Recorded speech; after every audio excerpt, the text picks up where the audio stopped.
On today's podcast, we're going to talk about what strength training is really doing inside the body, from hormones to bone density to long term health, and why understanding those systems matters for both men and women.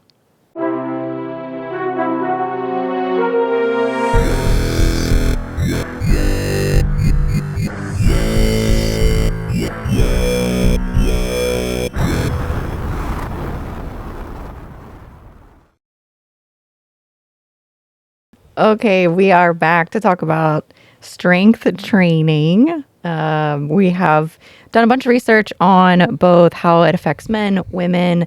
TC and I are kind of like in the middle of our lives. So we have done some research on as we age, how strength training benefits us. And as coaches, we actually help a variety of clients, both men, both women, and various stages of life. So it's, I think, going to be a really nice topic to cover today to kind of like have something for everybody. Yeah, we have some, common misconceptions that we can dispel for people. Some encouragement for people who maybe in different phases of their training career, in different phases of their life. And yeah, I think it's going to be kind of enlightening for some people, kind of encouraging for anyone out there who's listening and is interested in training, whether it's continuing training or starting to train at any point in your life. And I think illuminating the why behind the mechanisms that actually help or that make it so that resistance training helps us as we age, I think will help to, kind of encourage people to continue doing it or to maybe start. I would agree with that. I think it's a well-known fact that we should eat healthy and exercise, but what does that actually look like? And does that vary between gender or different stages of life? Like, how should we be taking care of ourselves? So we'll go through some of that stuff. Yeah. And you're joining us today on our front porch. So we have some cows in the background. Maybe they'll make a big debut, and it might start raining at some point. So yeah, we get all the elements. We get the neighbors, we get the dogs, we get the cows, we get the wind. So we get our wind socks, literally socks. But generally we record inside. So, excuse me, we've never had to have our, wind deflectors out. So yeah, we're doing something a little bit different, but yeah, keep it interesting. Yeah, it's a nice day. So we figured we'd, go for the gusto. Yeah. Okay, so where do you want to start? Well, I guess we can kind of just talk about what resistance training looks like, right? Because I think that there's working out, there's exercise, and then there's actual training aspects incorporated in what people do when they go to the gym regularly. So working out does a lot of good things for the body, right? Going through the process of putting mechanical force into your muscles and the contraction and extension, that actual mechanism does a lot of different things for the body. So one thing it does is, one thing, which is the main thing, is it releases myokines, which is basically signaling proteins and peptides that have a lot of different uses for the body. So it helps to signal the usage of blood glucose, right? So to shuttle blood glucose into the muscle cells to be used as fuel. So it helps to obviously improve your blood sugar profile, but then it also helps to enhance your your insulin sensitivity, right? Because of that entire process that's needed. It helps to improve your insulin sensitivity through that mechanism there. So kind of similarly, it's going to help to regulate your fat metabolism as well. Yes, So that's what I was going to say, is it works in tandem with a lot of aspects of your metabolism. yeah. So, I mean, because obviously your body needs to be able to create energy in order to expend it, right? So learning how to more efficiently create and utilize that energy effectively makes your body a more efficient unit, right? And in doing that, it's building mitochondria, it's strengthening and enlarging mitochondria. So it's making your body more processed, not just in the aerobic processes, right? Like their cardiovascular or low intensity Yeah. longer Okay. duration exercise, but also our anaerobic capacity, which is generally the more explosive type of exercise. The shorter duration, your muscle cells may not have the time to produce oxygen in the typical sense, or to produce energy in the typical sense. So it has to use the ATP pathway, which is it's a faster process for creating energy. So a couple other things that these myokines can do is helps to decrease chronic inflammation, right? Your body has to go through a recovery process after you work out. And this signaling pathway can help to decrease other inflammatory responses within the body. I think that we kind of notice this when we don't work out, our body gets kind of achy, Oh man. right? Yes. You just like feel like I doo-doo. feel older. Yeah. Yeah. Which is kind of counterintuitive, Yes. right? Because a lot of times when Yes. we're feeling beat up, we're like, oh, well, I just need to rest more. And generally speaking, humans in today's society are not overdoing their exertion level other than like the mental stress that they're That's a good point. Yeah. Is there is a lot of mental or environmental stress. stress and just stimulation in general, right? Like a lot of Yes. people sit and watch TV in the evenings, but that's not decompressing the brain, right? Our brains need quiet at some point Yeah. in order to decompress and reset themselves. And when they don't get that quiet, when you go right from driving through traffic with the radio on into work, you work for 8, 9 hours a day, then you're driving through traffic with the radio on your way home, and then you get home and then it's your partner and your kids who are, talking About their day. at you a lot of times, but talking to you, and then maybe you get to watch some TV before you go to bed. It's just, there is no stillness, Yeah. right? So there people might be feeling fatigued and exhausted, but the recuperation that they might need might not be from physical, which is what we innately think to do, lay in bed, watch TV. But it's more exhaustion from like stimulation, environmental factors, just never getting rest for your brain Yeah, or your exactly. sensory system. Exactly. So training can actually help with this because it helps to initiate that anti-inflammatory response that stress level, that chronically high stress level is kind of inhibiting. And it allows your body just to feel better, right? It's going to have a more rejuvenative aspect on your joints, on your tendons and ligaments. You're going to be less prone to injury. You're going to be more mobile. You're going to have less aches and pains. And we see this time and time again. It's nothing new. It's just something that I think a lot of people can forget through the course of training, that generally it's not overtraining. Generally it's overstress that we need to That rest makes and sense. relax from. I will say I think there's a threshold for how many days, because I do feel like there are times where physically we do need to rest, but I think it's not as long as we assume sometimes. Yes. And we need more longer duration of rest from other things. Yeah. And a lot of times my deloads for a lot of our athletes are basically just taking them away from the bilateral compound movements Yeah.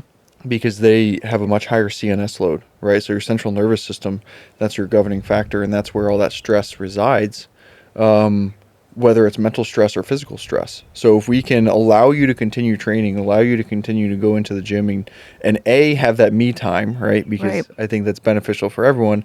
But B, to be able to put our body through the motions to create that anti-inflammatory effect. Now we're still feeling like we're moving forward in our training. We're still getting something accomplished, but we're, pulling back and allowing our central nervous system to kind of decompress for a little That bit. makes a lot of sense. Yeah. Which, on that note, resistant training, the myokines also signal BDNF, which is brain-derived neurotropic factor, I believe. Yeah, you got it.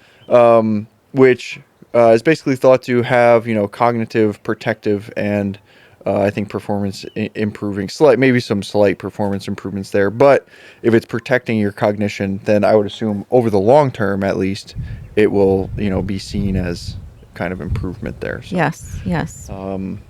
So yeah, and then obviously, I think people are familiar with the fact that resistance training can also boost the immune system.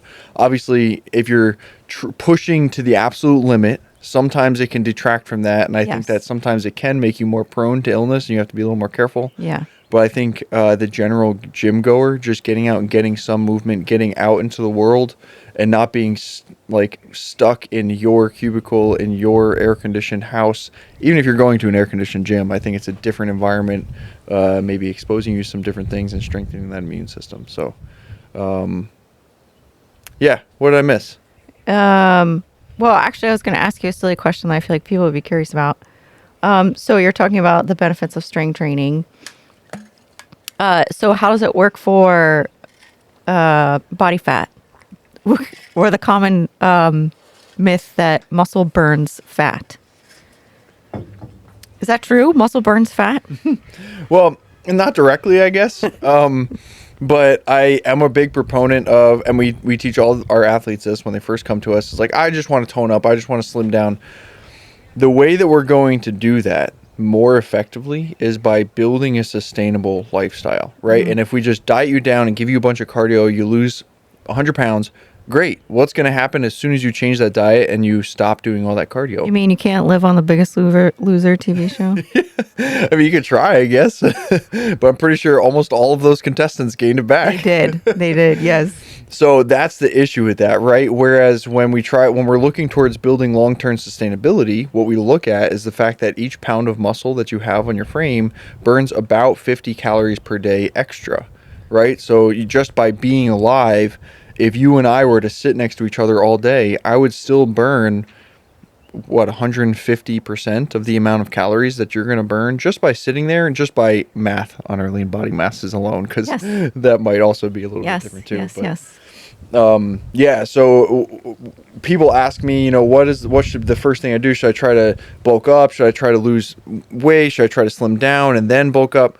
Look, guys, just try to build that muscle and allow that muscle to increase your basal metabolic rate so that you could continue eating the foods that you want to eat, right? And within reason, right? We're not going to go to McDonald's every single day. Like, we need to cut out the processed foods. We need to actively be taking care of our bodies. And like I said, create that long-term mentality of what is going to fit into the person and the physique that I want to be going forward. Yes. So, but, back to your actual question, not directly, but having more muscle mass will allow you to consume more calories. Yes. So, I also heard that fat turns into muscle. Is that true? I guess if you're going through a recomp phase, it doesn't directly. It doesn't. No, the same thing. I mean, I guess obviously doesn't directly. It's not like the Rust-Oleum where it says you can spray it right on rust. And man, I had someone tell me he had this paint product that converted rust to real metal. Oh wow! Great, and it was the greatest thing in the world. Look, no, it's not going to convert like that. Okay, but if you're recomping, you might use the caloric bank of your fat mass in order to fuel the protein synthesis and the actual building of the new muscle cells. So no, not directly. You're not going to directly. We didn't prepare these questions. They're just popping in my head. Yeah, this is the quiz, the Christine quiz. But it's okay. How am I doing? You're doing good. I guess it's 50-50, right? Maybe not bad. No, that's good. But I think those are common. You hear that through media still. Yes. Still, people are saying that, and so I just feel like let's ask the direct questions that people may be wondering. No, your body doesn't turn fat directly into muscle. You reduce one, build the other. But yeah, back to myokines. You're saying just a quick summary. They communicate with all of your organs. So when you're strength training, you're also inadvertently assisting your liver, your brain, your immune system, kind of like you talked about. So it's more than just an aesthetic. It's more than just being strong. Yes, it is beneficial for ligaments, movement, mobility. We'll talk about some of those things. But side note, it does also help with some other systems within your body. Yeah, a lot. The humans are made to move, right? Yeah. So, and I think that's the basic takeaway that we want you to get is that human beings are made to move.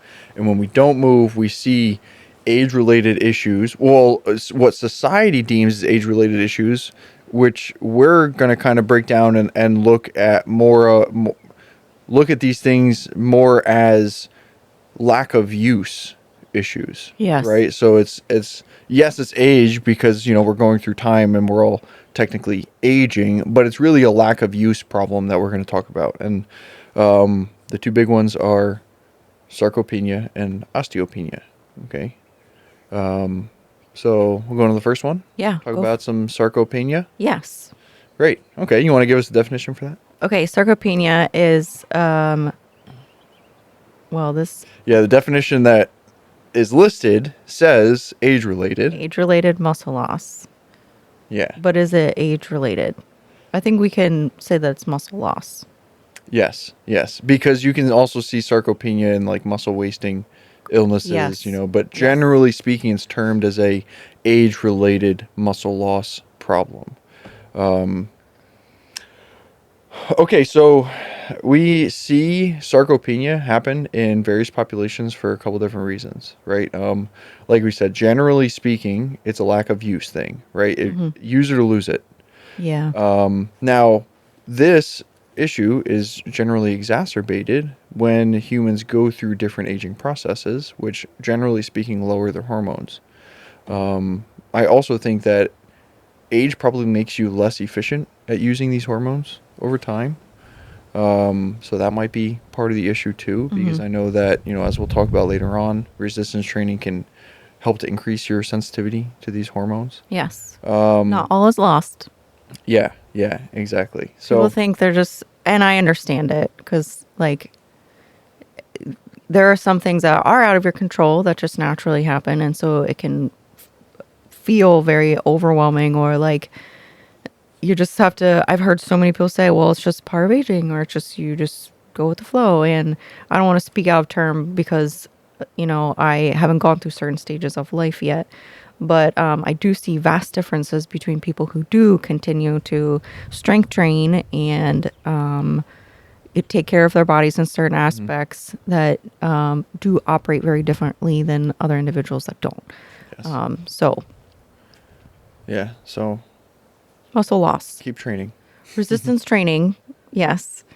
So people who don't resistance train, muscle protein synthesis drops, which is the process of rebuilding your muscle tissue. So when we're trying to put on mass in certain areas, that is the process of that. So because your body's in a constant catabolic and anabolic state, right? Correct. It's constantly breaking Yes. down and building muscle mass.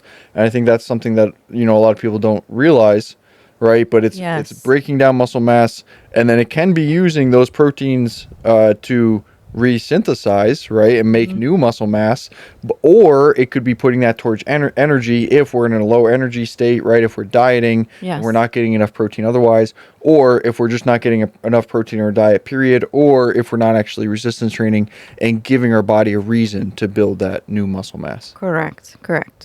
Other things we see are motor units lost. Do you feel comfortable explaining motor unit loss, like what that means?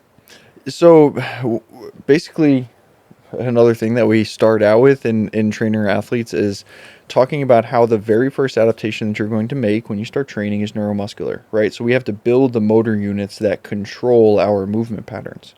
And with age, we stop doing as many small, intricate things, and our brains look for those repeatable patterns because we're energy conservationists. Yes. Right? So it starts to try to make everything as repeatable as possible, and it cuts down on the amount of neurological demand required for any specific movement that you do on a regular basis.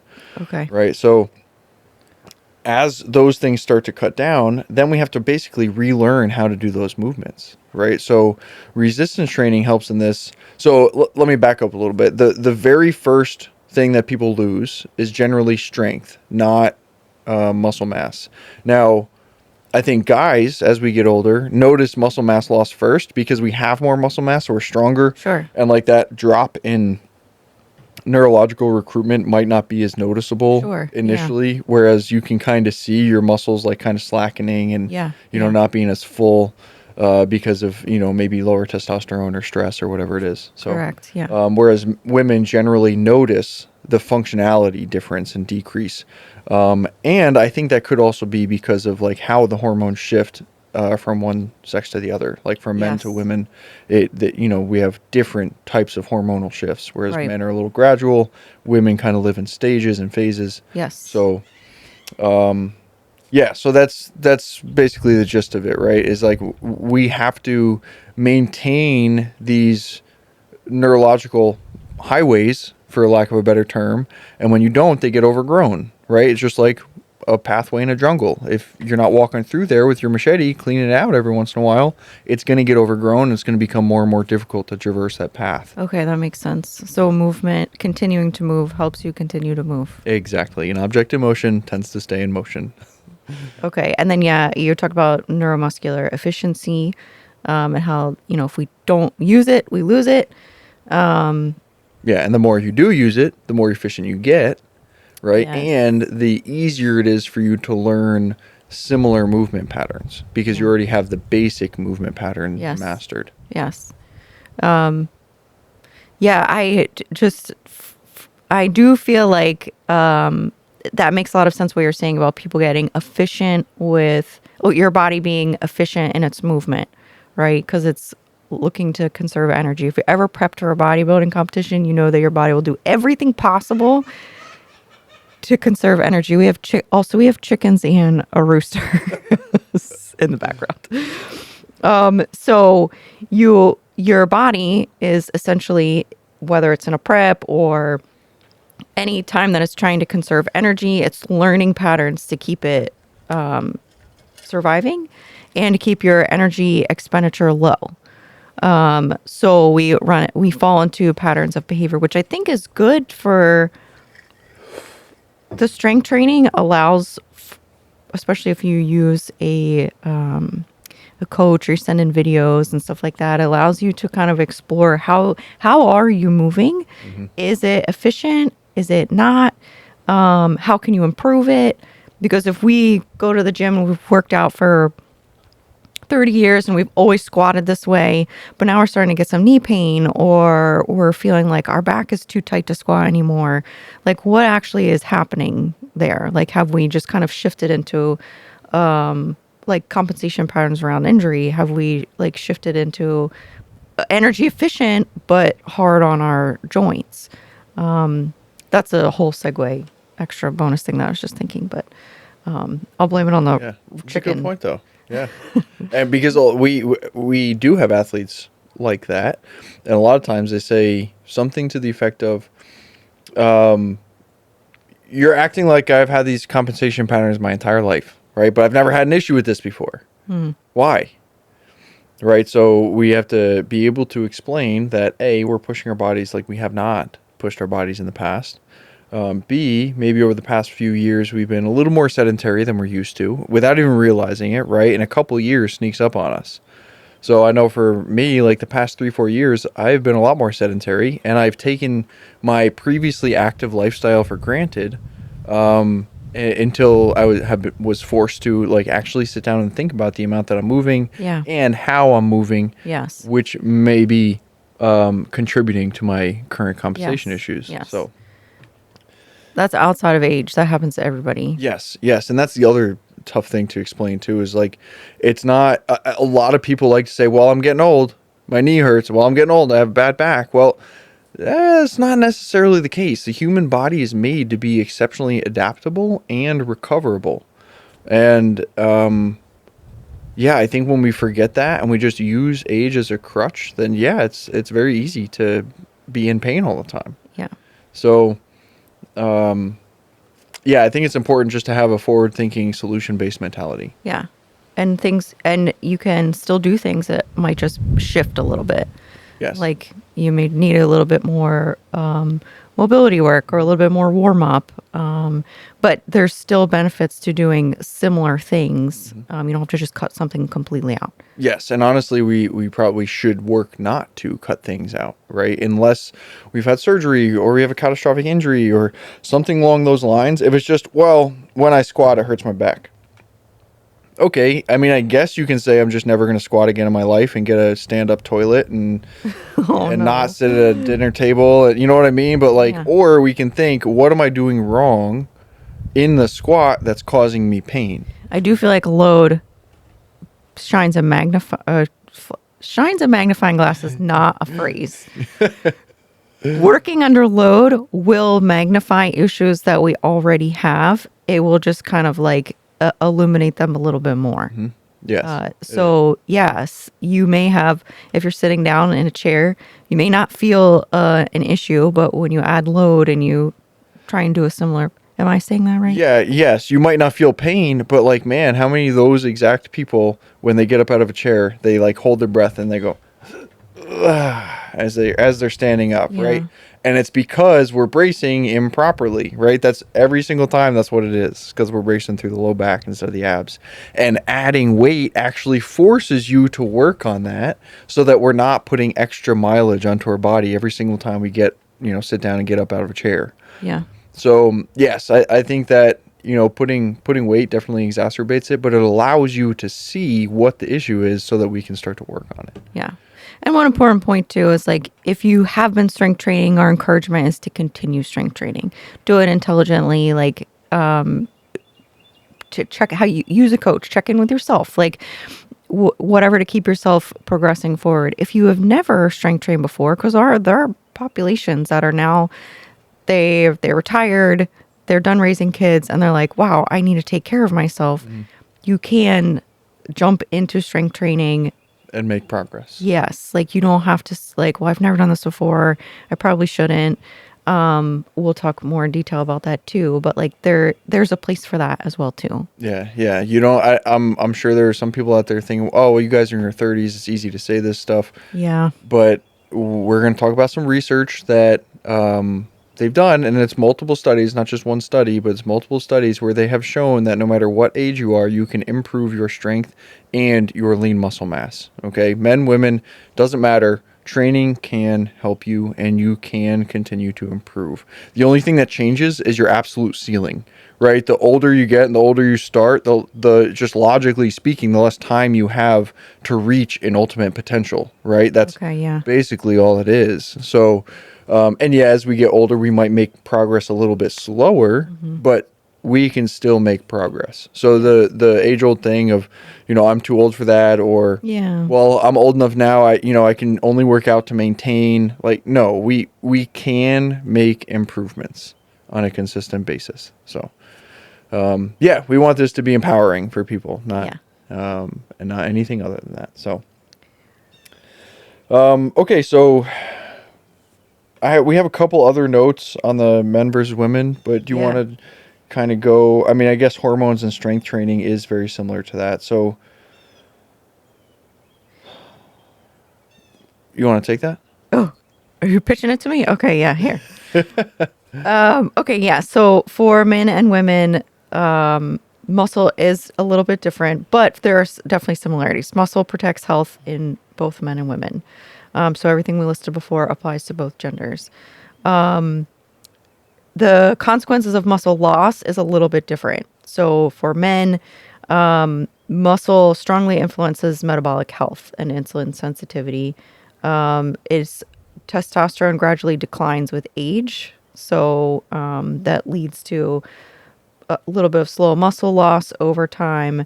And men often notice changes, like you were saying, TC, in muscle size first. For women, muscle plays a larger role in supporting bone density and joint stability. This is a huge one. They've actually had recent studies come out over on strength training to like full intensity for women. So there's a difference in how we strength train and getting the benefit. For women, there's hormonal shifts during perimenopause and menopause that do affect recovery and muscle quality. I even see this with a regular menstrual cycle. When estrogen dips, our recovery slows. There's definitely a direct correlation there. So like prior to your menstrual bleed, if you are ovulating and not in perimenopause and menopause, you can see a decline in your capacity to recover.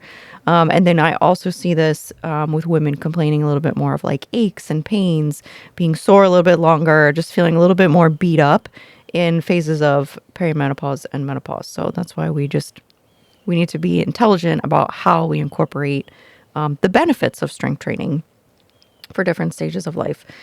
And women often notice, like TC said, a functional decline first. Sometimes it's, strength, it's balance, something along those lines. They'll notice differences in movement, which I find very interesting, how each men and women kind of pick up that something is different. Yeah, I think, kind of what you get used to over the course of your life. And men are supposed to be strong, right? So we try to do big, hard things. So I think, and you want to look big. You want to be seen as big. So, you notice those things first. And then I think women are much more like detail oriented. So they're doing the smaller things that you will notice, like neurological recruitment changes, I think, a little sooner. Rather than picking something up and putting it in the bed of a truck. Yeah. You might notice that you're a little weaker, but you're going to notice your mirror muscles first. Yeah. Whereas, like walking up and down the stairs and vacuuming, those are very fine-tuned. And I think that it's just, not that that's all women do is walk up down the stairs and vacuum. We're going to get a bunch of comments. Yeah. Okay. That's not what I'm saying. I'm just, Well, here's a point. I think women also historically have always tried to be small. Yeah. So a muscle loss would be almost immeasurable. Yeah. 1 pound is a much higher percentage for women. Yeah. Okay. So do you want to transition, start talking about hormones?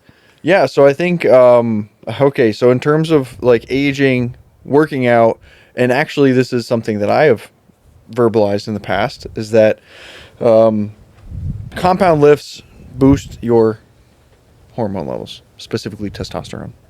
Right? Yeah. So I would tell people to do heavy squats because it boosts testosterone levels. Acutely, this is true.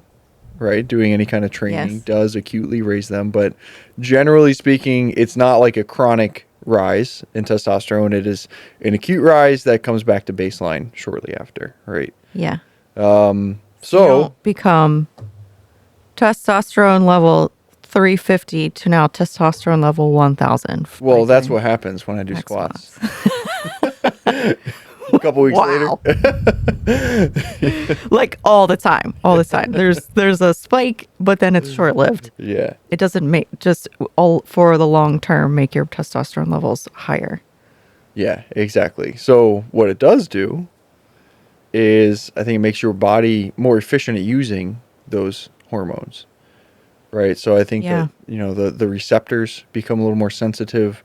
They start looking for these things more. So your body's intelligent, right? And it's going to start to want to adapt to the stimuli that we place upon it, right?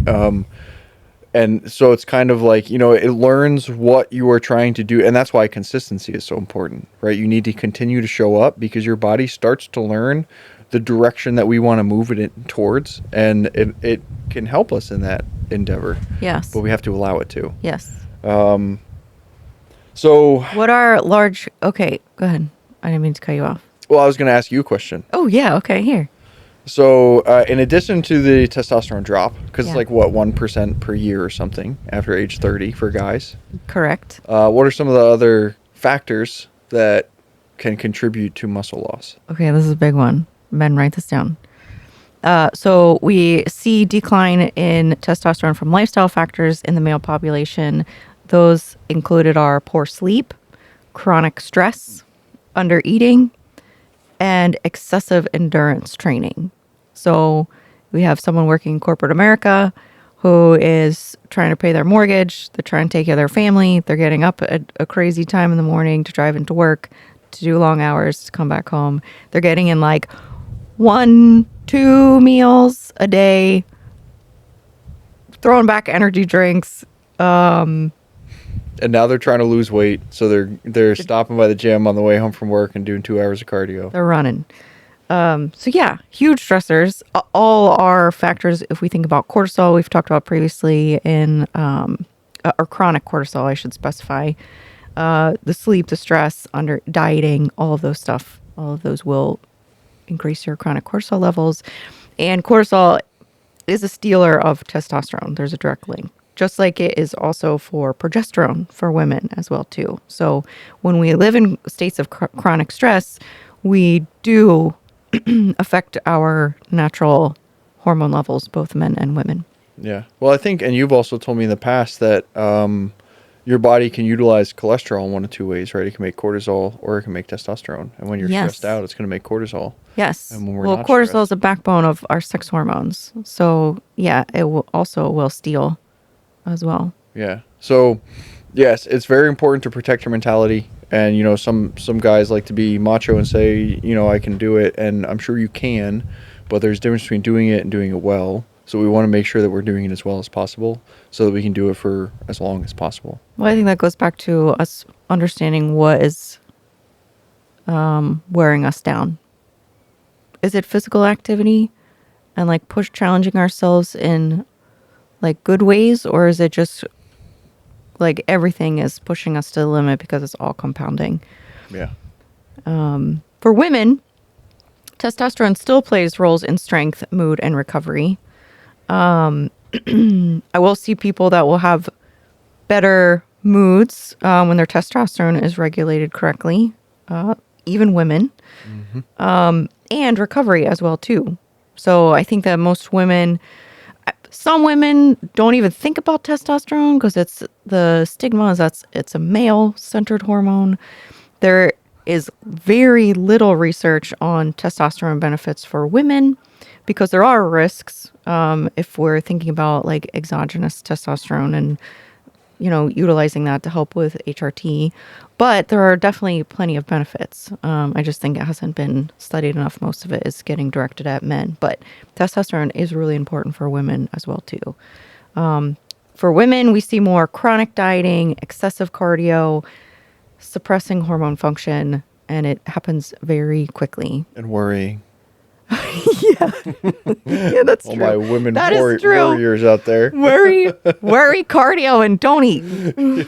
Yeah, I think that speaks to a lot of people. Yeah, because I'm still trying to teach certain people when we get them onboarded, women especially, you need to eat. Like eating is actually good. But yeah, that's why we have a job, I guess. To help people realize like you can eat. No, you don't have to do endless cardio. You should strength train, eat, sleep. Yeah, and just don't worry. It's Everything will be fine. Put it in God's hands. oh my gosh. Jesus, take the wheel. Yeah, yes. Sometimes That's my phrase all the time. It's got to be, but Yeah. So what are compound movements? So we've talked about like strength training being beneficial. And we've specifically mentioned that all strength training is not the same. Picking up light dumbbells and doing 20 reps of something is not going to provide the same benefits that we've talked about for your immune system, your hormone health, strength. It's not the same. And they've talked more about compound lifts providing those benefits even as we age, which I think people stay away from compound lifts more as we're getting older because we're feeling more beat up. But tell me, like, to be very clear with the audience, what are some things that are considered compound lifts? Okay, so I think my like basic definition is either single joint or single muscle focus versus multi-joint or multiple muscles engaged in the actual movement process. So some typical compound lifts, you have your powerlifting big three, squat, bench, and deadlift. You have the strong lifting secondary three of your chin-ups, your military shoulder press, hip thrust. All of those are going to use more than one joint, right? Mm-hmm. Clean and jerk, overhead press, power cleans, probably reverse lunges, probably even RDLs. Even though RDLs, stiff leg deadlifts, we kind of want to make that into a single joint movement, and basically just put it at your hips. Still going to work your glutes and your hamstrings though. So It's still more than one muscle group. But I think, I guess I don't need to do an exhaustive list. And Those were good. more like the single muscle accessory type style. So I break my workouts down into compound lifts and accessories. Yes. And sometimes I'll even put a compound lift in the accessory slot because that's the amount of intensity that I want my athlete to use for that lift, versus going like for a heavy 6 to 8 rep count on the compound lift slot. But, your tricep extensions, your bicep curls, your lateral raises, your pec flies, your leg extensions, leg curls, all these are going to be like single joint, single muscle group movements where we're really trying to isolate something and trying to grow the strength or the size of that one particular muscle group. Okay. And I think that the biggest, like the hormonal boosts that we've seen obviously comes from the compound lifts, but also comes from doing them intensely, right? And Yes. intensity in powerlifting is the amount of weight on the bar. And obviously light for me is different than light for you. Yes. When we say heavy, it doesn't mean you have to go in there and squat 300 pounds, right? Because that's still light for me, and that's really heavy for you. So it's relative to your strength level, right? So we want to do the heavy things in the gym that are going to boost those hormone levels within reason, right? Yes. So we always coach like within technical proficiency. Correct. That's where we want to train. Yeah. We don't want you just grinding out everything. Yes. And now having said that, we do want to still push so that we can find the outer limits. Yes. Because I think a lot of people say, oh, well, I could have done 2 more, but I would have lost form. Okay, well, maybe do 1 more and see if you're starting to lose form and having that form breakdown, and then drop the weight just a little bit, 10, 20 pounds, and then go in there and do 1 more set to make sure that your body remembers a very pristine form of that set. So I think that's the problem when we talk about intensity. There's definitely 2 different camps. And so we talk to one camp at one point in a description, and then we have to talk to the other, because we will get people that are like, okay, I need to lift heavy. So they really pick like the most weight they could possibly move, and they're putting their body in a compromised position to move that weight. But they're trying to do you said lift intensely. I should lift heavy. And so they're like doing this. And yeah, and I'm sure some people have seen it in the gym. Like they're grinding it out, and it's looking real ugly. And is it providing the benefits? So we have innate people that just go in that direction. We have other people who say, I train really hard. I was one of those people. I would swear up and down that I train really hard. And my kind partner had to tell me that I do not. But to me, I'm like, I feel like... Well, I didn't say you don't work hard. I said we can work harder.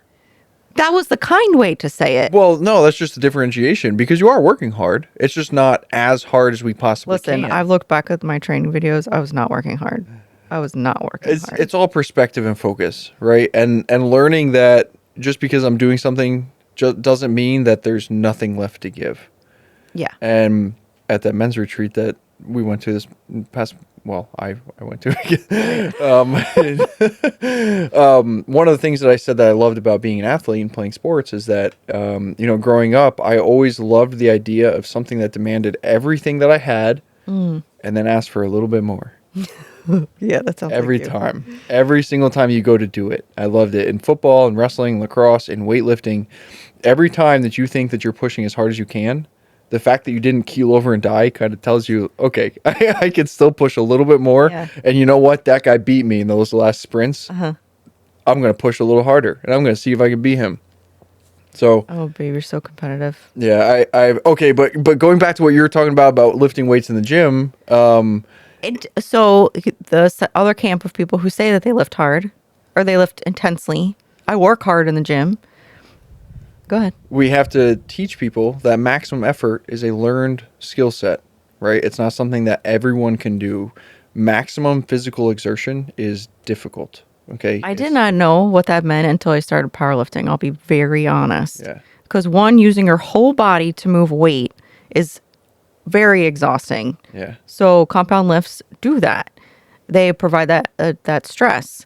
And then trying to see how much I can move. So I'm using my whole entire body to perform this set or one rep. Like, that is crazy to me, because that's you do it or you don't. Mm-hmm.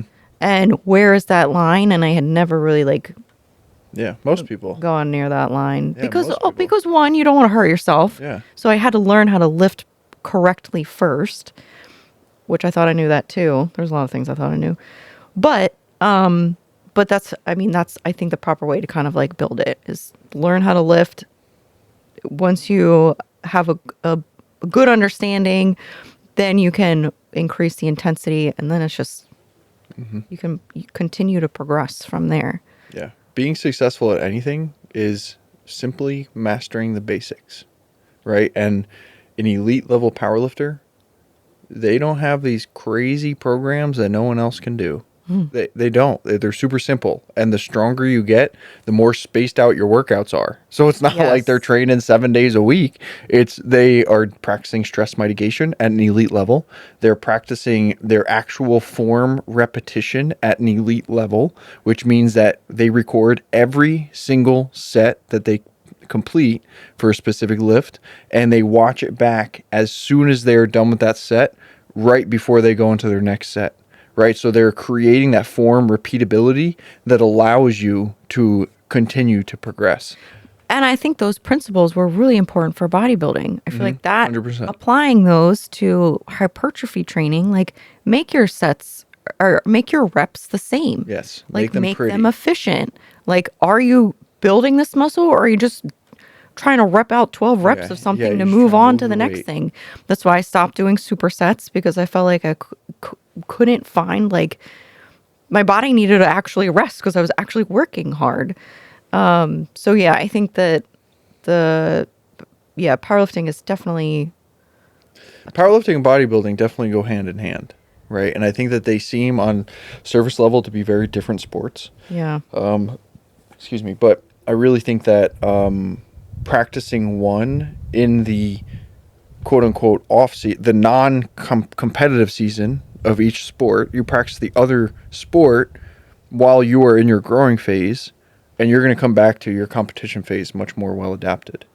And we've seen this in powerlifters, where like it's very typical for powerlifters to have their fatigue accumulation phase right after an event, right? We're going to boost the volume up so that we're not only ingraining our movement patterns, right, to make them perfect and perfectly repeatable, we're also going to be putting on some muscle mass, right? Is because our goal is to max out your weight class with muscle mass, right? And then we've seen this the other direction with our bikini athletes, where we encourage them to do strong lifting in their off season. Yeah.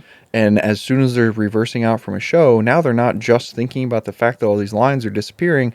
I just worked so hard to diet down and get all these lines, and now I'm getting fat, right? And that's the only thing that a bikini athlete is thinking about if we don't give them some other sort of focus. Right. Right? So we have them focus on the fact that you're getting super strong. We're going to be setting PR after PR after PR. We're going to have some linear progression. And guess what? If you're getting stronger in the 8 to 12 rep range, you are growing muscle mass. Yeah. I don't have a study to back that up, but if you use the rep ranges correctly, meaning Yes. you pick a weight that you can do 8 reps with, the next week you try to do 9 or 10. Next week you try to do 11 or 12. When you can get all your working sets with 12 reps, you move up in weight. Yeah. And you continue to perpetuate that progress. When we're using that properly in that rep range, I really believe that we can get some really, really good hypertrophy. Psychologically too, it just allows you to have some wins, which keeps you going. Yeah. If you feel like you can't win at anything, it gets tiresome. Yeah. And I think maybe not the last thing that it helps with, but definitely another beneficial thing that it helps with is teaching, I think bikini athletes especially, how or just the fact that we can train our muscles differently, right? We know that we don't want enormous adductors, but we also know that our adductors have to be strong if we want big glutes and we want a big hip thrust, right? So we That's need to very be true. able to train those adductors in a strength capacity, not a hypertrophy capacity. Correct. And we need to be able to know the difference. Correct. Right. Yes. So, and that's something that I think a lot of people don't understand, is that you can train your muscles to get stronger and not bigger. And you can also train your muscles to get bigger and not as strong as they possibly could be. Yes. Right. But, and learning how to differentiate between those two things can really allow you to carve out the physique that you want Yes. with the capabilities that you want. Yes. So, We got off topic, yeah, surprise, surprise. but hopefully that was helpful information. So compound lifts recruit a large amount of muscle mass, like you were talking about. They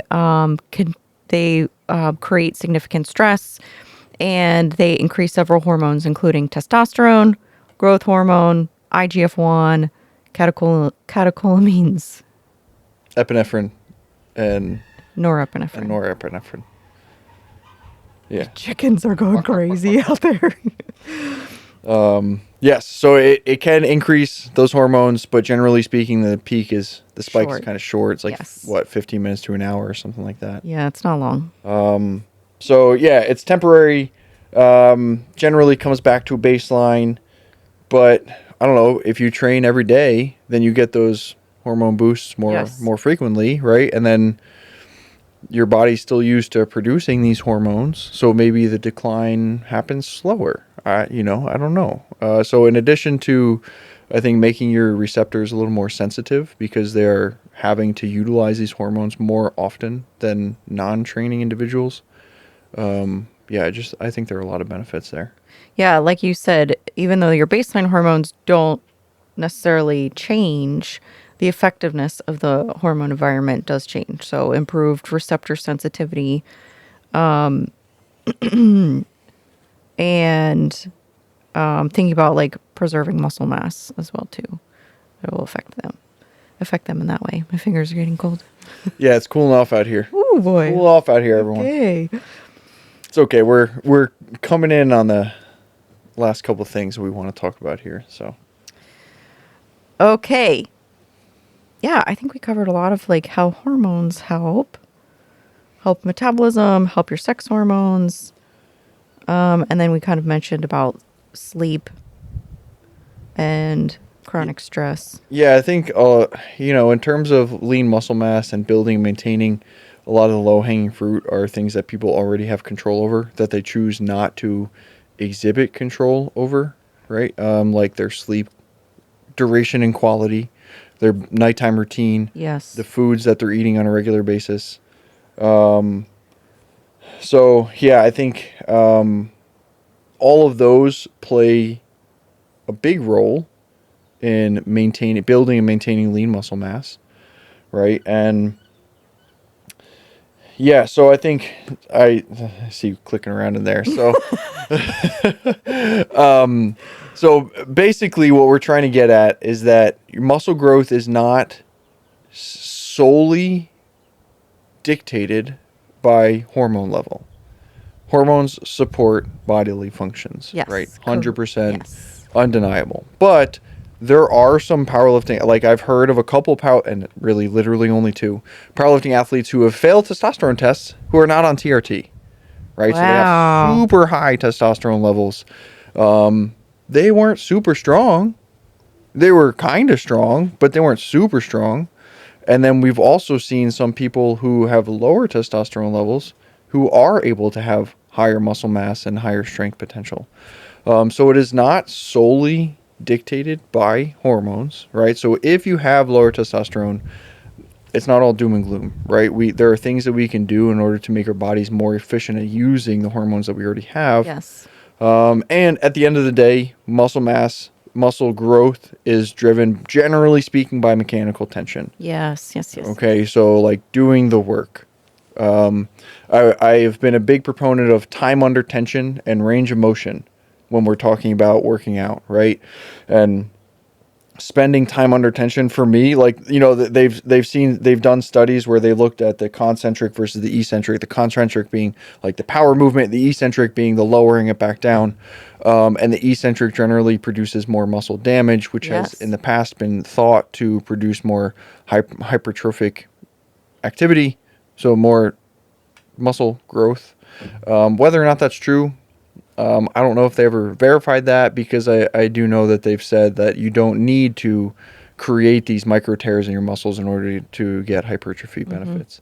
From my experience, increasing your time under tension, I don't know if it's just because there's more control necessary. You have to work harder at controlling the weights, which is putting more mechanical tension into your body. But increasing the time under tension for my exercises, increasing the amount of control that I'm trying to exhibit over the weight itself, and really trying to utilize a completely full range of motion for every single rep, Yeah. in my opinion, has given me the best benefits in terms of strength and hypertrophy. Okay. Yeah. So take that for what you will. I think that's great. Okay, so I think the next thing that I don't know if you wanted to talk about any of those things, but the next thing we want to talk about was osteopenia, right? Yeah. So we kind of talked about Let's talk about sarcopenia. We talked about the hormones that kind of, I guess, are involved in the aging process, and why people have previously attributed sarcopenia as an age-related illness rather than a disuse-related, I call it illness. I guess you can call it that, or malady, maybe you can call it. What is osteopenia? Osteopenia is bone density loss. Great job. Bone is living tissue that adapts to mechanical stress. Yes. So bone responds to three things. Do you want to tell us? Magnitude of load, direction of load, speed of force application. So, and I think that like the speed and the magnitude are going to be pretty similar in the context that we're going to discuss about it, right? And even the direction, they're all pretty similar things, right? Basically, we just want to produce, like we were talking about earlier, the mechanical tension within our kinetic chain being our body. We want to produce that mechanical tension that signals to our body that we have to have stronger bones in order to maintain this level of activity and tension. Yeah. Right. So, Yes. great. So, walking versus strength training. I know a big thing is get 10,000 steps a day, reduce your rate of mortality. Yes. Yeah, walking is good for circulation. And it's good movement. I think it's great if you're getting outside, getting some sunlight, like fresh air. It is a tool in your toolbox. Yeah, I think there's definitely a benefits, but it's not going to help with the stimulus that is needed for bone density. Strength training, which creates higher mechanical tension on our skeletal structure, will stimulate bone remodeling and osteoblast activity.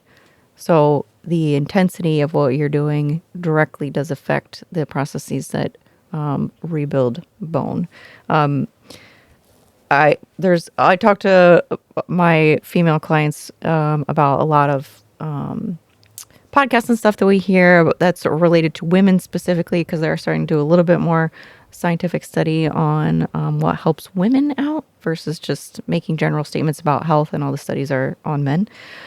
And heavy resistance training, they did find improved bone density in postmenopausal women. There's the Lift More trial, which was a randomized control study that looked at whether high intensity resistance and impact training could safely improve bone health and physical function for women in that stage of life, postmenopausal women with low bone mass. So I found that very interesting because I listened to another professional, I think Stacy Sims, talking about like what's required for bone health for women later in life. And it's stuff that I don't know very many women that are doing that. Yes, strength training, but like we talked about, like what does your strength training look like? Are you going into a class and just doing 30 reps of bicep curls and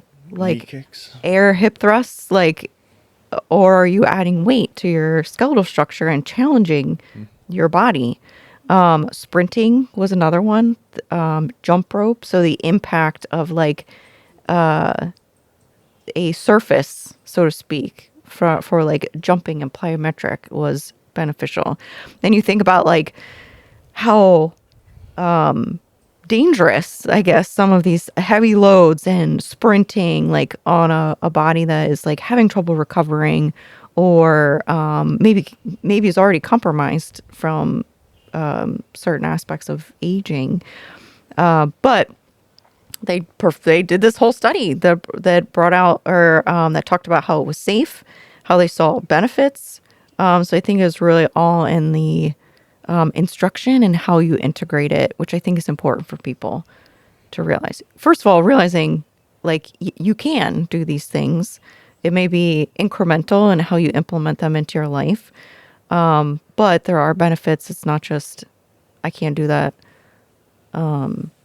because I'm a certain age, I guess. Yeah, and really, this study that you're talking about was 8 months long, and it was either like home training or it was twice a week, 30-minute sessions. Right, so really not a hugely inconvenient intervention. Yeah. Right? Great improvements in muscle mass, no injuries. Right, so we saw improvement, and it's not dangerous. So, Yeah, and the high intensity program consisted of heavy resistance training, 85% of 1 RM, which is that's intense. yeah, that's significant. Like, and to explain to people who might not know what that means, like 1 RM is like you can only do this weight for 1 rep, Yeah, right? one rep max. You cannot do 2. Yes. You will fail at 2. Yeah. So 85%, that's a high percentage of that, whatever that 1 rep max is. Yeah. That's very significant. I don't know that I was training. At a certain point, you were right. When we're prepping for a meet, we have to keep that pretty high. Yeah. But yeah, it's a lot, not a ton of reps. Definitely very strength based. Good.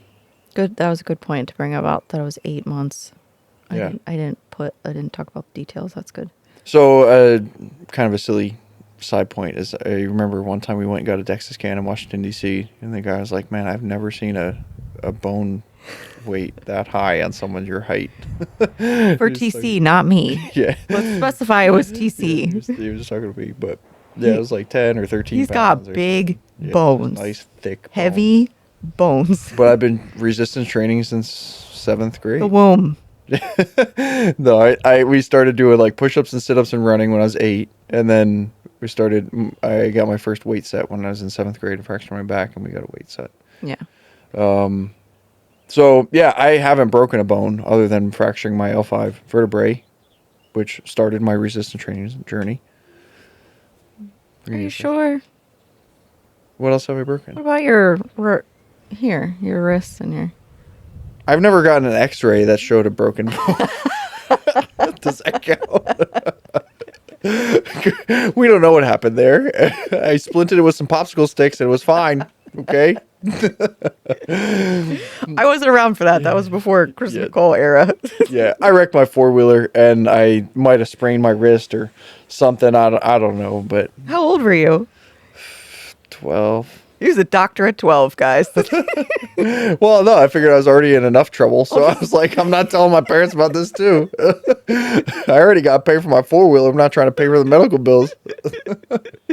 Oh my gosh, that's wild. Yeah, he does have very dense bones. They did say that in the DEXA scan. This study did also talk about bone mineral density, specifically in the spine and for femoral neck, which I thought was really cool because a lot of people get afraid of like hip injury, hip fractures and hip injuries. And your spine is a huge one. If you think about if we don't protect the integrity of our spine, how our posture changes as we age. So I thought that was pretty cool how they specified that. Yeah, and they've done, I mean, grip strength and muscle leg mass are huge indicators of disability risk and mortality risk. That's true, yeah. So the stronger your grip is and the bigger your legs are, the longer you're going to live and the less susceptible you will be to disabilities down the road. I'm going to keep up. I mean, you're in pretty good condition right now. Yeah, right now. You've got very strong hands and very big legs. We'll just got to keep it going. Yeah. But yeah, okay, thank you. I like that study. That's one you can look up. It's called Liftmore, Liftmor, if you want to read more specifically on the details of that study. And it stands for Lifting Intervention for Training Muscle and Osteoporosis Rehabilitation. Yes. Liftmore. Excellent. Okay, so I'm talking about Menopause? the big M. Let's talk about it. All right. So menopause, we see a decline in estrogen, which estrogen plays a role in bone density maintenance, tendon elasticity, and muscle recovery and tissue quality. So I kind of touched on muscle recovery, but yeah, your tendon elasticity too. During perimenopause, which is the phase prior to going into menopause, we still will see some drops in estrogen. Usually we see it actually fluctuate. We'll see like drop offs and then we'll see it rises. I've seen it with clients where we're just, some weeks we're getting a very different reading of what is happening with their body. So it will go through some fluctuations in that phase. Bone breakdown accelerates. So even in perimenopause, we do see that bones can be compromised. Excuse me, and recovery becomes a little bit more difficult because of the same things, the fluctuations in hormones. So we're just smart about how we are training and using our body. Strength training, though, here's some hope, helps by stimulating bone remodeling. So even if we feel like we are having some bone loss or entering those stages of life, continue strength training because it will help with the integrity of your bones. It does help maintain muscle mass, which I've seen that firsthand as well too. And this is a huge one, improving stability and fall resistance. Because, man, you can look good, you can be strong, but there is nothing more, I think, psychologically defeating than having an injury or an inability to move. So the more we can enjoy our quality of life and just be able to function, I just think the better everything is. So strength training definitely does challenge us in different planes. It challenges us in different movements, and it does give our body that resiliency it needs through our lifetime. Yeah, and I think that just having the peace of mind of being able to get out of the shower the same when you're 20 as when you're 40 as when you're 60 as when you're 80. Yeah. Like it's really the little things that add up. And we were talking about worry earlier, and the more worry that we can alleviate from our daily routines and our daily lives by just being stronger and more stable. Yes. I think the higher your quality of life is going to be. I think also too, like, it's okay to notice changes, right? Like excuse me, like my body might be recovering a little bit slower than it used to in my 20s. Like I'll hear people use phraseology of like, this is not the same as it was in this decade. That's okay. Like it's okay that there are changes. But I think like we kind of talked about in the January podcast about process goals, you can also lean on that type of ideology. Although my body is getting older, if I am focused on feeding it well, moving it daily, and putting those right pieces into place, you don't know what you would be like if you are, 50 now and you hadn't done all of those things versus 50 now and we're feeling like, okay, things are maybe a little bit harder. I am maybe like strength might be, I might be a little bit more challenged in that aspect. Recovery might be a little bit harder than what I had experienced prior. But the good thing is you worked out all of those decades to get you to this point where you're better off than if you hadn't.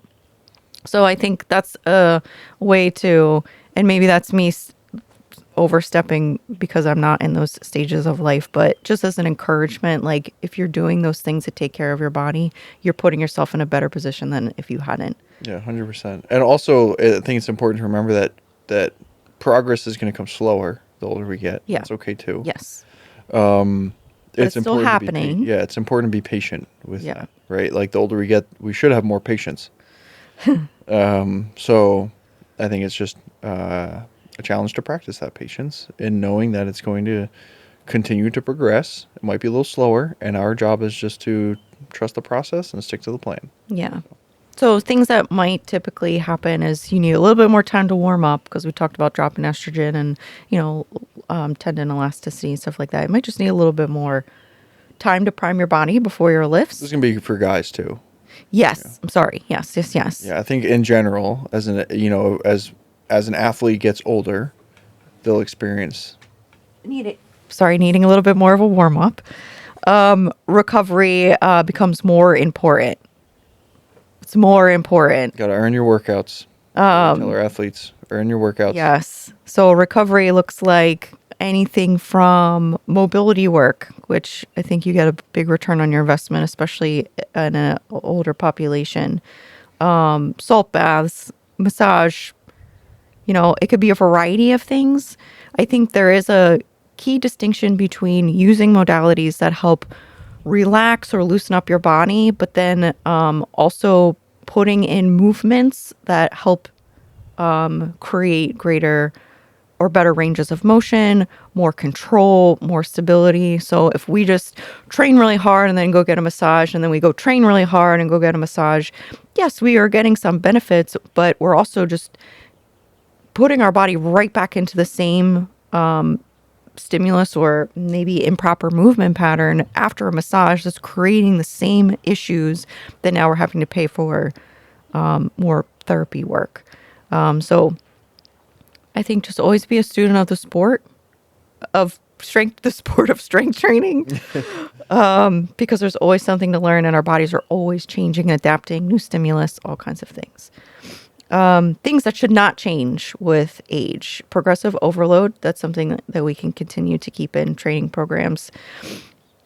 It just might look a little bit different, or the overload might be a little less aggressive in jumps. And you might have to look for different types of progressive overload, right? Yes. And you said can still keep in. I would encourage that you should absolutely make progressive overload the target of your training.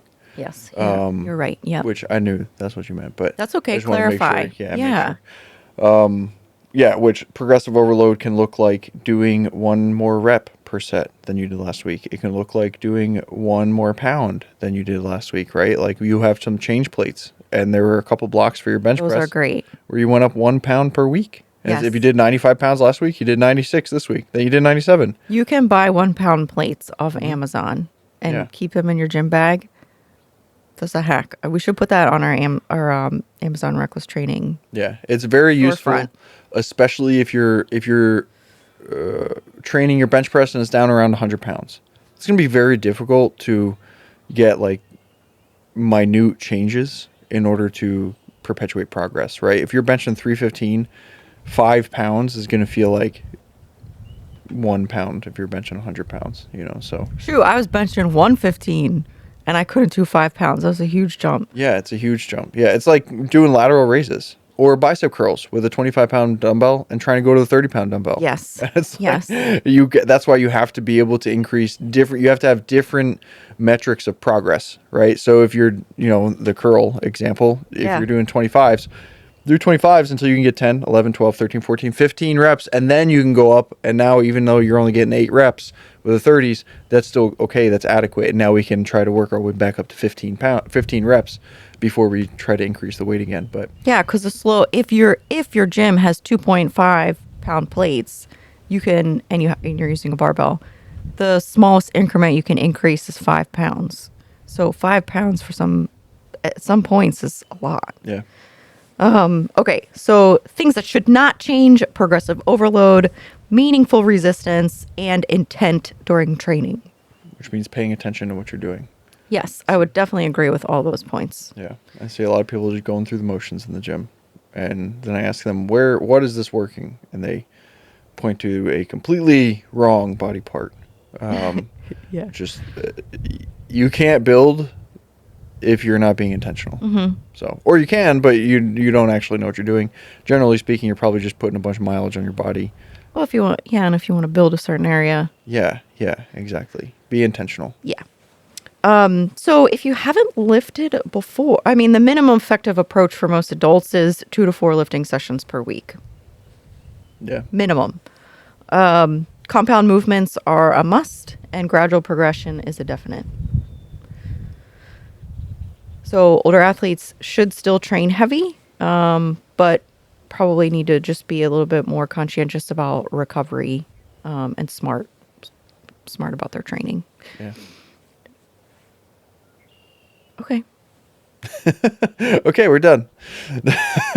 So basically, as a summary, strength training is not for aesthetics. It's not just for aesthetics. It can be for aesthetics, but strength training is really for the long-term development and maintenance of you as a human being, right? It helps with stability, helps with balance, which obviously prevents falls as we get older, prevents other injuries from happening. A stronger frame is a more resilient frame. Yeah. So strength training, the perspective that we want to surround strength training is a mentality of being anti-fragile. This is one of my favorite t-shirts that I have from Kabuki Strength.